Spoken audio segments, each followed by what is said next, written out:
Hello. So now you're ready to bind your quilt. How exciting is that? You've got it all pieced, appliqued, whatever it is you're doing, you've got it all quilted, and now you're ready to bind it. Well, this is a great place to be with quilting, to be ready to bind a quilt because you know it's nearly done. So I've got a quilt here that's nearly done, and I've actually already trimmed off 3 of the sides, but I've left one so I can show you how I trim my quilts. So usually your backing and batting are a little bit bigger than your quilt when you're quilting, and I've done all this on my domestic machine. If you're having a quilt quilted on a long arm machine, you've often got a little bit more even than that because they need it for the machines. But so I'm all ready here to trim this, and I usually use my rotary cutter and ruler to trim my quilts with. And I'm just going to line that up with as straight an edge as I can get. If it's a little bit wonky, I kind of create a straight edge. And so I'm just laying it on my board and lining it up pretty much with the quilt. Everything's looking like it's fairly straight here, and I'm just going to trim that off through all the layers. I'm just trimming off the backing and any little scruffy bits on the side of the quilt. Slide it along and continue on in the same manner, and all the way to the end, and it's looking pretty good. And that wasn't hard, was it? There's my quilt trimmed already. And so now I'm ready to put some binding on. Now I'm going to machine my binding on. I've shown you in a previous video how to prepare the binding, and now I'm going to stitch it on. So I've got my prepared binding here. I've got this great length of binding. I've done diagonal joins in it, and because I'm going to machine it down, I'm not hand sewing at all. I'm going to actually sew it onto the back of the quilt and then roll it round and stitch it down by machine to the front of the quilt. So I'll show you how I do that. I'm going to start some sewing here on the back, and on my binding I've actually already pressed a fold in, so it was a straight edge at the end of my binding. I'd clipped off the selvage that was there, and I've just folded that diagonally so that it's lined up and it's a nice sort of straight corner. And I'm going to stitch that onto my quilt here, and I'm just going to stitch a short distance to start with, just to cover where that fold comes over, and then I'm going to stop and I'll start again. And so I've got my binding the full width open at the moment. I haven't pressed it or anything. I will be folding it up shortly to use it. So I'll just show you how I get started with my binding. So I'm just laying it on, so I'm sewing onto the back of my quilt, just using my regular 1/4 inch seam allowance, and I'm just going to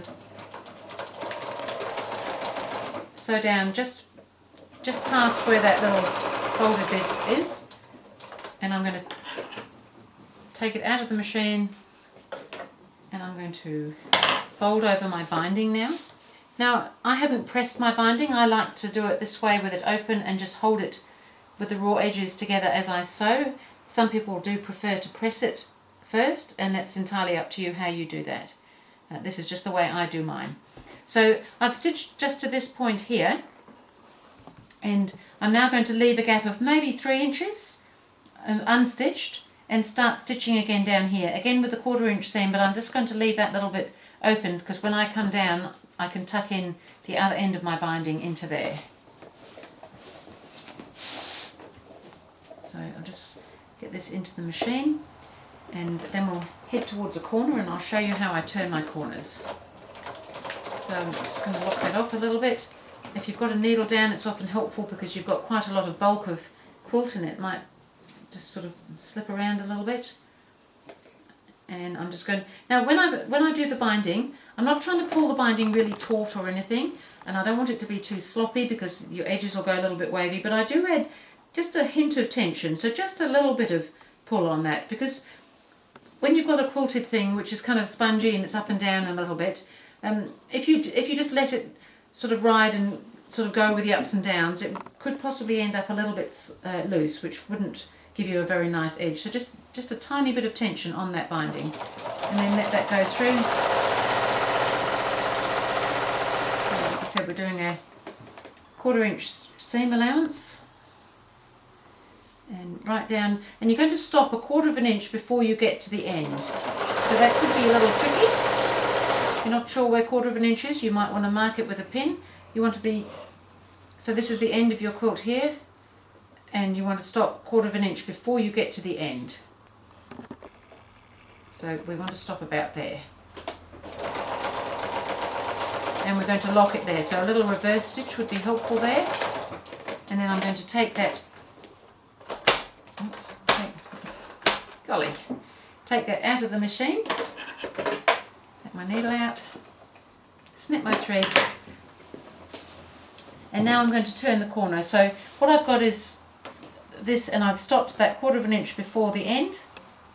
So holding my raw edges together, I want to fold that so that I get this nice diagonal fold, so that the fold comes right out through the point of the quilt down to here, and it's straight back. So it's a right angle that you're going to form there. And then I'm going to fold it back, and I'm going to line that fold up with the very edge of the quilt.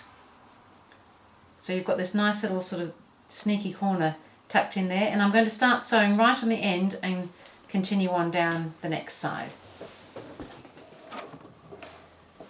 And what this does is allows you to have a nice little mitre when you fold the quilt binding over the quilt. It will automatically form a little mitre, which is a really nice way to do a corner.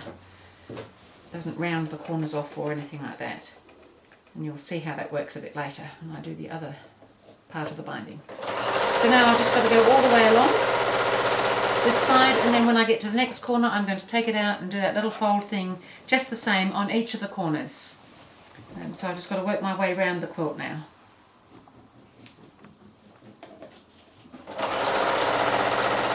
So I'm just coming down the last stretch of my quilt. I've been round, I've done all my little flip-flops at the corners,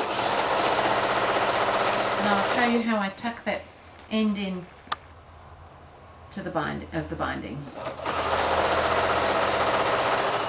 Okay, so here I am. I'm back where I started with that little bit that I'd left open, and I've got my binding here, and I'm going to tuck it in. So that little bit that I'd left before the stitching starts, I'm going to trim my binding so that it fits within that space. So, but you want it to be well under where the little fold comes over. So take it down a reasonable distance, trim that off so that you can slide it in, and just stitch right on down. Tuck that binding piece inside there and bring this diagonally folded piece around. So you want to make sure that's all sitting nicely and snug, and just keep on sewing all the way down till you meet up with the sewing where you first started. So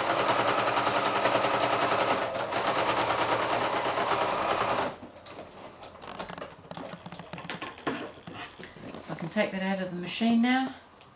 So I've got that nicely folded little join there, which sits really nicely. If it's a problem to you sitting a little bit flapping like that, you can hand sew it down a bit later, but usually I don't have any problem with that.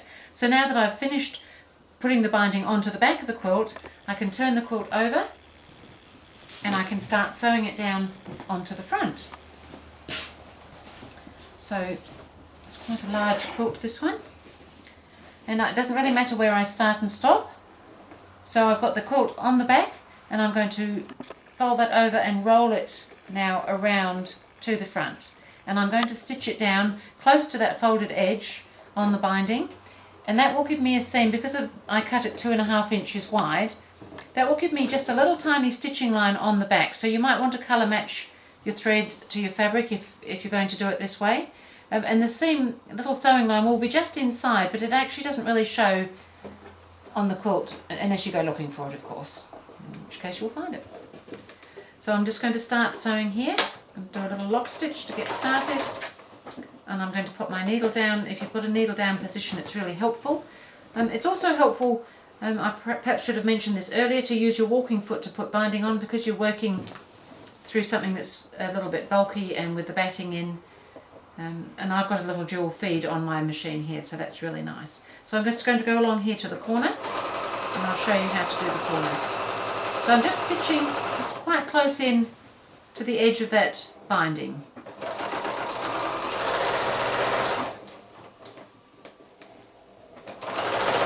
I'm just rolling it round as I go,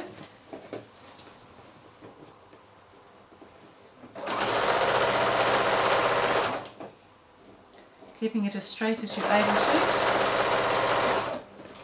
Now when I get to the corner, I'm not quite there, I'm nearly there. I'll just do this a little bit. So as I'm approaching the corner, I'm going to fold that so that it kind of comes up at an angle there. And as I get even closer, so this folded edge that you're sewing along should come straight down, and then you can, it's coming at an angle from the corner, and then you can flip that back up, and that causes a really nice mitre to form there. And so you can just stitch down to the corner now and pop your needle down into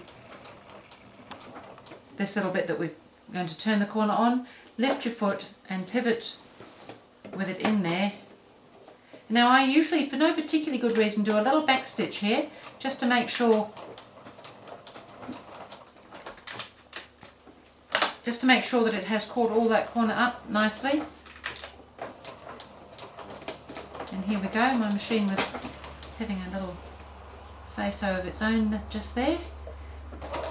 And here we go. So, and I'm going to continue on round now. So each time I get to the corner, I'm going to keep the fold going straight down and then flip up the next bit.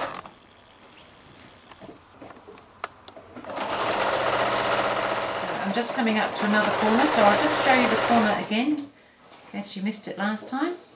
Tricky when you're on the machine and not the other end of the camera.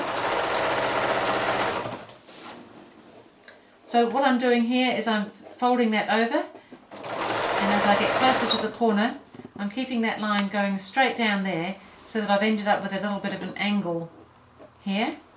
And as I'm coming even closer, I'm going to fold that over the bottom line in front of me now, so that I get this nice little mitre forming here. And I'm going to stitch right the way down till I get onto the bit that I've just folded up, and then I'm going to pivot. So we'll just come down here, stitch onto that new side, needle down, pivot it round in there, down, and usually I just do a little tiny back stitch here just to make sure, and then I go forward again and do the next side until I get to the next corner again. So I'm just coming down the last straight on the binding. What a good feeling. So I've been all the way round, mitered all those little corners, and nearly back to the beginning.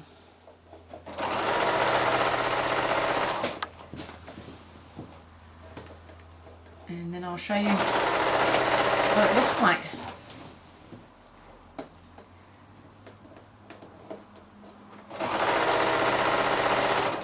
So here I'm going to join up. This is where I started. So that should all be sitting in nicely. And just do a little lock stitch, needle out, and that's another quilt finished. How exciting is that?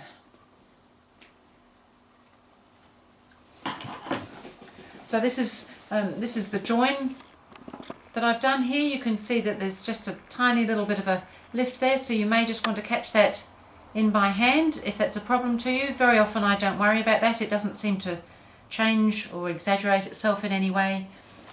And I'll show you on the back of the quilt here, just inside the binding, there's a little line of sewing. I'm not sure if you can see that, but that's that little line that's created by stitching the binding down onto the front. So it's barely noticeable, not something I ever worry about being there. And then this is the back of the corner. You can see we've got a nice little mitered fold in there. And if I just turn it over, hopefully you can see here that this is the front of the mitre. And again, I think that that's a very acceptable corner for quilts. This is how I do my quilts. This is not necessarily the right way. There's no right or wrong way in my opinion. I like to do my quilts like this. I don't enjoy the hand sewing part, so I have found a way to do it by machine, and I know a lot of other people do them by machine. It's a very practical, very strong way of binding your quilts. So that was just showing you how I do my bindings, and I hope that's helped. This is a fun looking quilt. I'm really pleased to have this one finished, and hopefully you'll enjoy doing some bindings that way too. Thank you.